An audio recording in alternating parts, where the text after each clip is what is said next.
Hello everyone. तो हम the model targets beauties के नेक्स्ट एपिसोड को शुरू करते हैं। एपिसोड 4 की शुरुआत में सलीशा के सामने अचानक मेज टावर का मास्टर इयॉन आकर खड़ा हो जाता है। उसे देखकर सलीशा के मुंह से सिर्फ एक ही नाम निकलता है, इयॉन। इयॉन को अचानक अपने सामने देखकर सलीशा बहुत ज़्यादा डर जाती है। वो समझ नहीं पाती कि जो सीरियल किलर उसकी जान के पीछे है, वो यहाँ कैसे आ गया। इयॉन बहुत शांत रहकर मुस्कुराता है और कहता है, तुम इतनी हैरान क्यों हो? मैं यहाँ अचानक नहीं आया। मैंने यहाँ आने के लिए टेलीपोर्टेशन मैजिक का इस्तेमाल किया है। तभी वहाँ पर ड्यूडिस आता है और बिना डरे सीधे सलीशा के आगे खड़े हो जाता है ताकि उसे इयॉन से बचा सके। ड्यूडिस सीधे इयॉन से सवाल करता है, तुम कौन हो और तुम इस लेडी को कैसे जानते हो? ड्यूडिस के इस गुस्से का इयॉन पर कोई असर नहीं होता। वो बहुत आराम से जवाब देता है, ओ तुम बिल्कुल पूछ सकते हो, कोई बात नहीं। और इसके बाद इयॉन सीधे ड्यूडिस से कहता है, शी इज माइन, यानी वह मेरी है। यॉन के मुंह से यह बात सुनकर सलीशा हैरान हो जाती है और घबराते हुए कहती है, तुम्हारी?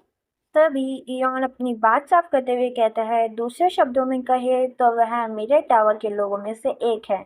और फिर वो सलीशा की तरफ अपना हाथ बढ़ाते हुए कहता है, अब चलो मेरे पास वापस आओ। इयॉन के कहने पर सलीशा उसे मना करती है और कहती है, तुम अब मुझे अपने साथ चलने के लिए मजबूर नहीं कर सकते। लेकिन तभी उसका ध्यान अपने पैर पे जाता है। उसके पैर की चोट और बहुत बेकार हो चुकी होती है। वह उसे बहुत ज़्यादा दर्द दे रहा होता है। दर्द के कारण सलीशा सीधे खड़े रहने की ताकत खो देती है और सीधे जमीन पर गिर जाती है। सलीशा को गिरता देख रूडिस का शक इयॉन पर और गहरा हो जाता है। वो सीधे इयॉन से पूछता है, अगर ये तुम्हारे ही टावर की लड़की है, तो वो इस जंगल में इस तरह घायल क्यों पड़ी है टावर मास्टर? ऐसा तो नहीं लगता कि तुम यहाँ शिकार पर निकले हो? इयॉन इस बात का जवाब देने के बजाय पलट कर उससे पूछता है, तुम्हारा नाम क्या है? ड्यूडिस तमीज से जवाब देता है, मैं हूँ ड्यूडिस दी पार्डियन।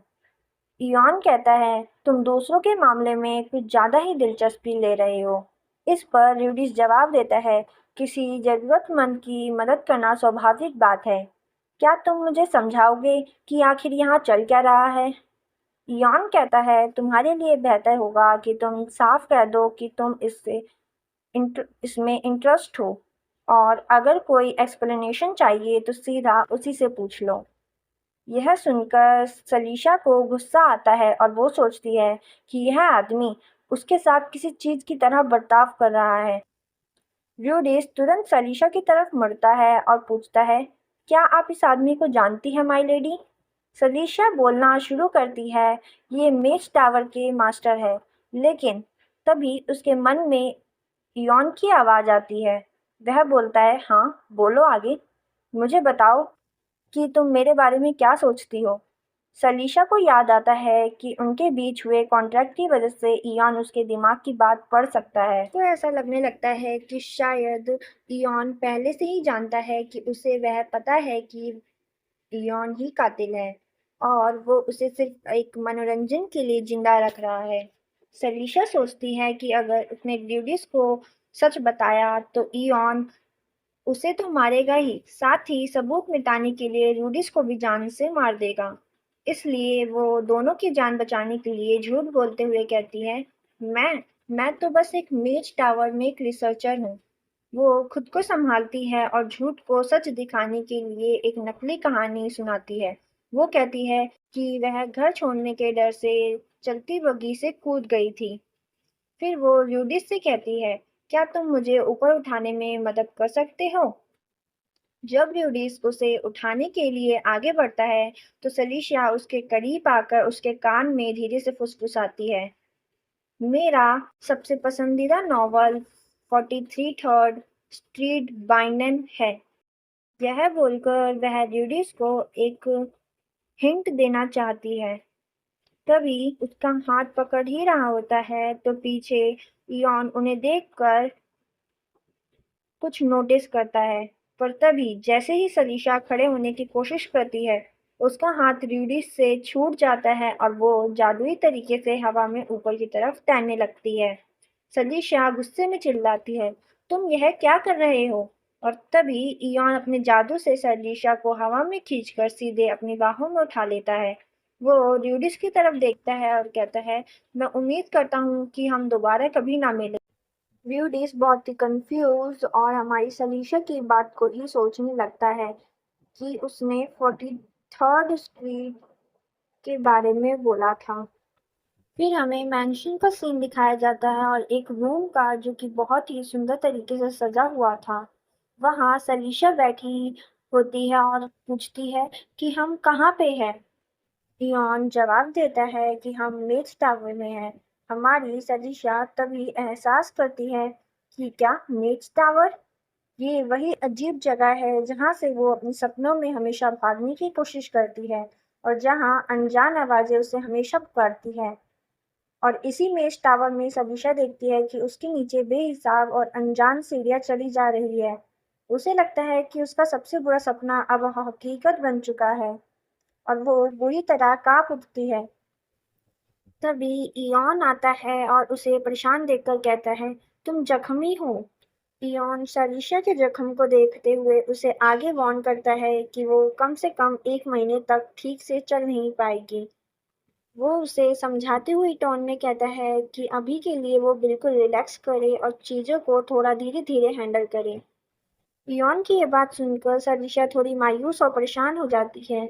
वो उसकी तरफ देखती है और उदास आवाज में पूछती है, तो क्या इसका मतलब ये है कि तुम मुझे ठीक नहीं करोगे? सलीशा के इस सवाल पर इयॉन बहुत ही ठंडा और प्रैक्टिकल जवाब देता है।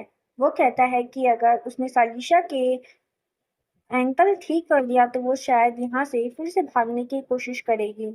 ये सुनते ही सरीशा डर जाती है और तुरंत सफाई देते हुए कहती है, नहीं, मैं ऐसा नहीं करूँगी, क्योंकि मैं अब जान चुकी हूँ कि ये कॉन्ट्रैक्ट कितना ज़्यादा ताकतवर है। लेकिन इयॉन को सरीशा की बात पर बिल्कुल यकीन नहीं है वो होता। वो उसके बिल्कुल करीब झुकता है और उसके चेहरे के पास आकर कहता है, और फिर भी तुम्हारा दिमाग अभी से ही यहाँ से भागने का कोई नया प्लान ढूंढने में लगा हुआ है। इयॉन की ये बात सुनकर सलीशिया बिल्कुल दंग रह जाती है। इयॉन अपनी बात आगे बढ़ाते हुए से वार्न करता है कि उसे बिल्कुल पसंद नहीं जब उसकी कोई चीज अचानक गायब हो जाती है। और वो पूछता है, क्या तुम समझ रही हो मैं क्या कहना चाहता हूँ? सलीशिया डर कर मुंह से कहती है, हाँ। और फिर वो हिम्मत करके सीधा इयॉन से सवाल करती है, आखिर इस मेस टावर में मेरी असल ड्यूटीज क्या होने वाली है? सलीशा के इस सवाल पर इयोन थोड़ा सोच में डूब जाता है और बस कहता है। वो चुपचाप वहां से सीधा खड़ा हो जाता है जबकि सलीशा नीचे बैठी हुई अभी भी परेशानी में अपना रोना सा चेहरा बनाए हुए उसे देख रही है। इयोन थोड़ा सोचने के बाद कहता है, तो तुम यहाँ अपने लिए कोई काम ढूंढने से शुरू कर सकती हो मिस सलीशिया। यही तुम्हारा सबसे पहला टास्क होगा। इयोन की यह बात सुनकर सलीशिया अपने मन में सोचती है कि तो इसका मतलब वो रिसर्च वाली बात सिर्फ एक बहाना थी, है ना? तभी दरवाजे पे कोई नॉक नॉक करता है। इयोन कहता है, अंदर आ जाओ। दरवाजा खुलते ही एक मेड अंदर आती है और बहुत ही रिस्पेक्ट से सलीशा से कहती है, माय लेडी, आपकी सेवा करना मेरे लिए सम्मान की बात है। कृपया मुझे कैरन बुलाइए।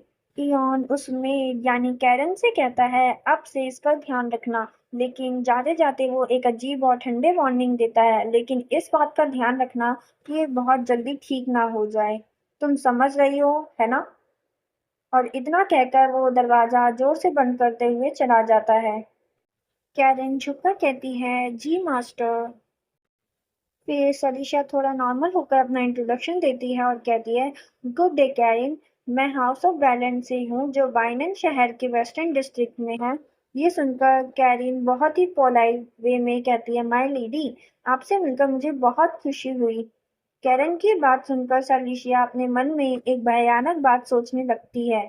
उसे याद आता है कि मिसिंग औरतों की बॉडीज कभी नहीं मिली, तो क्या वो सब अभी भी यहीं कैद है? उसे लगता है कि शायद वो सभी इसी कॉन्ट्रैक्ट से बंधी हुई है और यहाँ मेड्स की तरह काम करने पे मजबूर है। अपने इन्हीं डरावने ख्यालों में खोई हुई सलीशा थोड़ा डर कर धीरे से बोलती है, कैरन, वो तभी कैरन एक अजीब मुस्कान के साथ कहती है, ये एक ऐसी पोशन है जिसे मैं आपके जख्म को ठीक करने के लिए इस्तेमाल करने वाली थी। लेकिन अभी मास्टर ने मुझे ऑर्डर दिया है कि मैं इस बात का ध्यान रखूं कि आपकी चोट जल्दी ठीक ना हो पाए। इसलिए मुझे इसे फेंकना पड़ा, क्योंकि ये मास्टर के गोल से मैच नहीं कर रही थी। कैरन की ये बात सुनकर सानिशा का दिमाग में एक और भयानक ख्याल आता है। वो अपने मन में सोचती है तो ये मेड भी जरूर किसी सबऑर्डिनेट कॉन्ट्रैक्ट से बंधी हुई है। उसे पूरा यकीन हो जाता है कि कैरन ये सब बातें सिर्फ इसलिए बोल रही है ताकि वो इयॉन की अच्छी किताबों में रह सके, क्योंकि उसे अच्छे से पता है कि इयॉन उन दोनों की बातों को सुन रहा होगा। तभी कैरन कमरे की तरफ इशारा करते हुए कहती है, उन्होंने इस कमरे को खुद डेकोरेट किया है, सिर्फ आपके लिए माय डैडी। ये सुनकर सलीशिया बिल्कुल हैरान रह जाती है। कैरन उसे थोड़ा सहारा देते हुए पकड़ती है और सलीशिया हैरानी से बस यही पूछ पाती है, क्या उन्होंने सच में ऐसा किया? सलीशा के इस सवाल पर कैरन धीरे से कहती है, हाँ। ये सुनते ही सलीशा का डर और ज्यादा बढ़ जाता है। वो गहरी सांस लेती है और उसके दिमाग में बस एक ही चीज चलाती है, भागना। भागने के ख्याल के साथ ही सलीशा की नज़र कैरन पर पड़ती है और उसे एक अजीब बात नोटिस होती है। कैरन के बाल भूरे हैं और उसकी आंखों का रंग हरा है। ये बिल्कुल वही फीचर्स है जो गायब हुई लड़कियों के थे। इस डर को छिपाते हुए सलीशिया कैरन से कहती है, कृपया मुझे इस मेज टावर में बाकी सबसे इंट्रोड्यूस करवाओ। सलीशिया समझ जाती है कि इस रहस्यमयी टावर में मौजूद हर एक मेड असल में वही गायब हुई भूरे बालों और हरी आंखों वाली लड़कियां हैं जो अब यहाँ हमेशा के लिए कैद हो चुकी है। कैरन सलीशा को बाकी लोगों से मिलाते हुए बताती है कि सभी मेड्स खाने के वक्त एक साथ जमा होती है और जब भी रिसर्चर और मास्टर के पास वक्त होता है वो भी उन्हें ज्वाइन करते हैं। फिर वो एक नए कैरेक्टर की तरफ इशारा करके कहती है, ये एना है जो यहाँ की कुक है, और वो है लॉटे जो यहाँ क्लीनिंग का काम संभालती है, और यह है मैरिलिन है जो यहाँ लॉन्ड्री का काम देखती है। इन सभी मेट्स को एक एक करके देखने के बाद सलीशा का दिल जोर जोर से धड़कने लगता है। वो पूरी तरह हैरान होकर सोचती है, तो इसलिए कोई भी उन मिसिंग औरतों को कभी ढूंढ नहीं पाया, क्योंकि उन्हें यहाँ इस तरह छिपा कर कैद किया गया है। अब देखकर ये है कि क्या सलीशा इस खतरनाक मेज टावर से कभी जिंदा भाग पाएगी या नहीं। तो देखने के लिए बने रहिए हमारे साथ और हमारे चैनल को सब्सक्राइब कर लीजिए, इस वीडियो को लाइक कर दीजिए। Thank you.